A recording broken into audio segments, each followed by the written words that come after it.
que isso tudo começou? Sempre teve facilidade em falar com o público, falar com pessoas? Não. Não, né?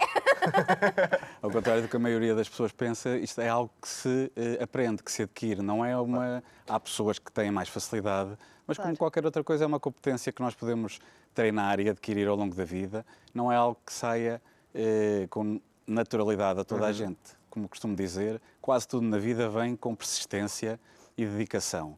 E isso é o mais importante. E muitas vezes nós temos a tendência de olhar para quem já tem muito à vontade a fazer certas coisas e não conhecemos a história Claro. do início Como é que começou? dessas pessoas. Quais foram as dificuldades, como é que começaram, o que é que... É fácil ver hoje em dia, por exemplo, pessoas que fazem vídeos no YouTube, mas se vamos puxar um bocadinho a cassete atrás e vamos ver Sim. os primórdios dessas pessoas, vamos ver vídeos que, na realidade, não tinham a qualidade que apresentam agora nada a ver. e foram aprendendo com os erros para chegarem a um determinado patamar. Então, Claro. é uma aprendizagem que nós podemos fazer e que temos tempo e muitas formas de aprender a falar em público. Porque hoje em dia, por exemplo, essa rede social que é o YouTube. Essa rede social, antes, isso não era um emprego. Hoje em dia já se considera um Sim. emprego. Um Exatamente. youtuber já ganha, já isto, Já já estou a aquilo. imaginar os alunos a fazer aqueles testes no 9º ano. O que é que tu vais querer fazer? O que é que vais querer ser? Não é já? preciso chegar ao 9º ano. A minha filha tem 7 anos e já a uma altura me disse que queria ser youtuber. É verdade. Porque eles veem e ficam fascinados Sim. com aquele mundo. Dizem, tenho um colega na escola que é youtuber. Porquê? Porque faz uns vídeos que põe no YouTube. Que eu até já ouvi alguém dizer, mas isso não é emprego. Mas calma, tem a ver com entretenimento, não é? Se for ver, o futebol não é um emprego. Se for me ver assim, mas é um entretenimento. Faz O falta também. entretenimento são trabalhos como outros quaisquer. Exatamente. Toda a sociedade é feita por elementos que são importantes. Nuno, Exatamente. como é que começou nesta arte da comunicação? Da comunicação ou do coaching, especialmente. O que quiser. Onde quiser. Dos dois. As duas áreas. É assim, eu falar em público já falo há muitos anos, até por conta de outras atividades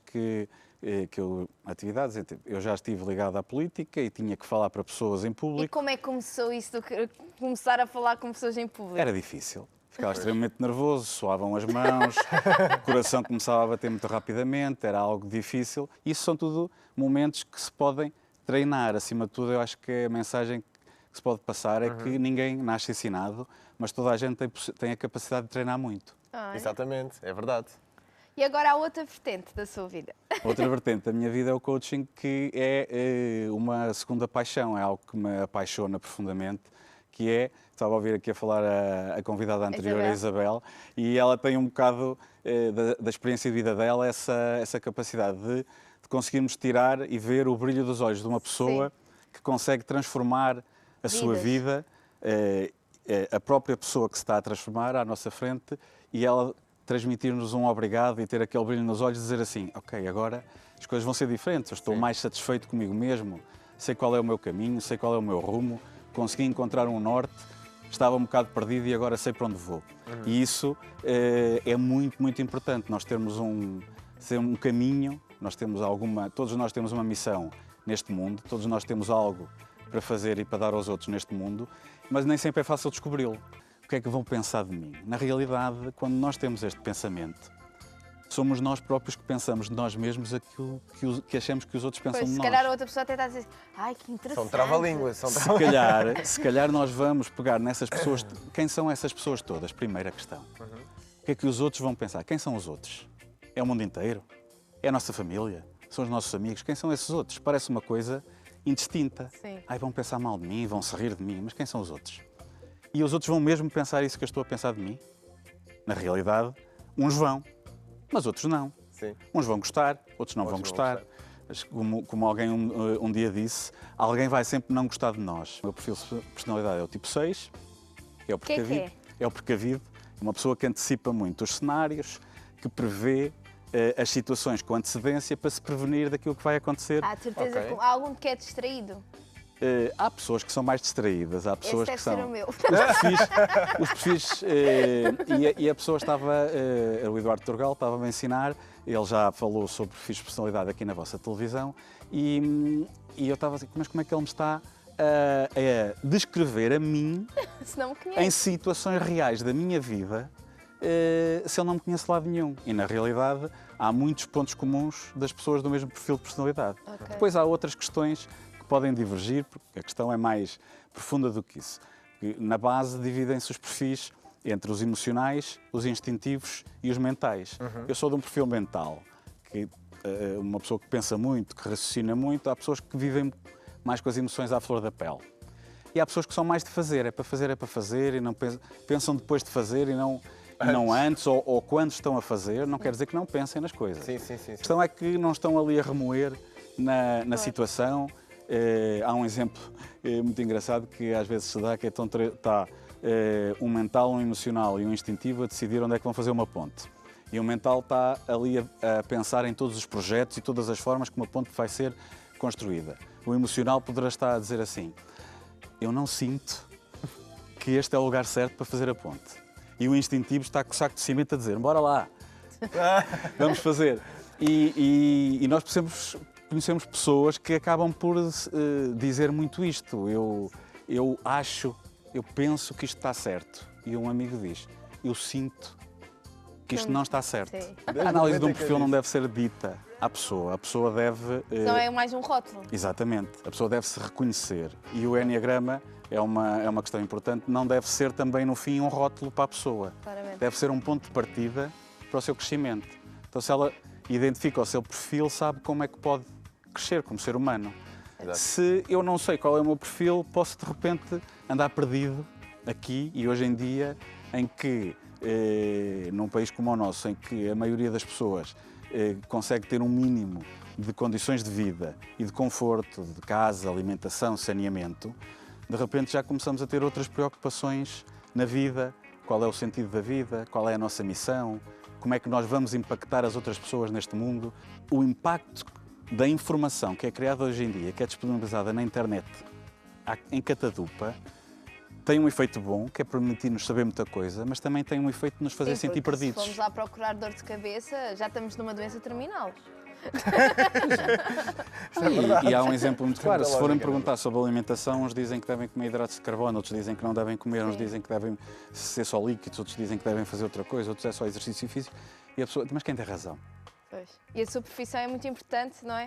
Porquê? Porque os jovens, principalmente, têm que sentir muito, têm que pensar muito, têm que ser tudo aquilo, menos aquilo que às vezes eles são, não é? E a autenticidade é muito importante.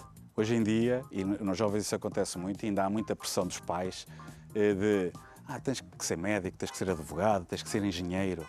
Na realidade, os pais estão a tentar concretizar muitas vezes sonhos dos Eles pais não conseguiram.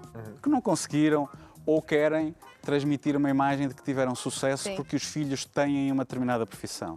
Agora, os filhos não têm que ter, têm que ser primeiro. O que é que um jovem precisa de ser e ter para ter a sua profissão? Tem que descobrir o que o apaixona. Quando nós descobrimos o que é que nos apaixona, não há nada que nos faça ficar na cama de manhã. Quando nos custa levantar de manhã para ir fazer alguma coisa, não é uma paixão.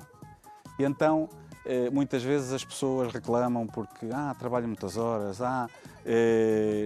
tenho esta dificuldade, tenho aquela dificuldade, só vêm dificuldades, não vêm os desafios. Na realidade não estão a fazer aquilo que os apaixona. E têm culpa. Provavelmente muitas circunstâncias da vida não permitiram fazer aquilo que os apaixona. Mas nós temos sempre a possibilidade de continuar a sonhar. Há coisas que nós... o emprego que nós temos pode não ser um fim em si mesmo. Muitas vezes as pessoas estão fartas do emprego que têm. Porque, eu não nasci para fazer isto. Mas se o que eu faço me possibilita eu fazer aquilo com que sonho, então o emprego é um meio para eu realizar a minha missão de vida. Se a minha missão de vida for ajudar as outras pessoas numa associação, como voluntário, eu faço o meu trabalho de forma competente e exigente. E aquilo permite-me o quê? Sustentar a minha vida da forma que é.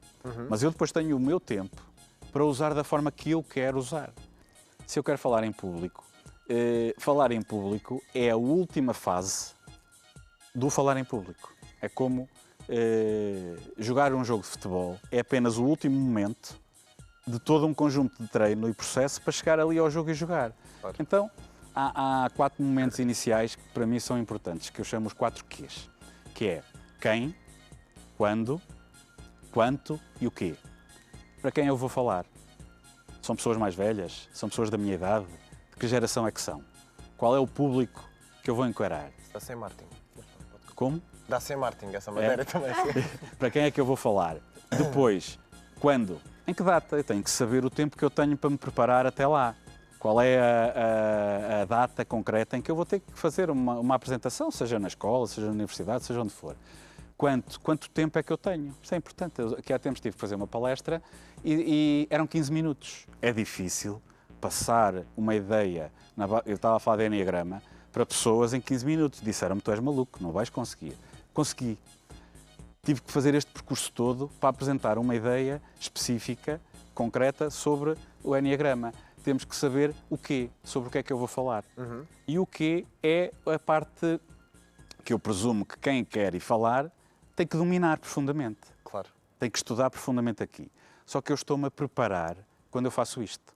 Eu olho para o público, olho para o dia, olho para o tempo e olho para o assunto e começo a enquadrar.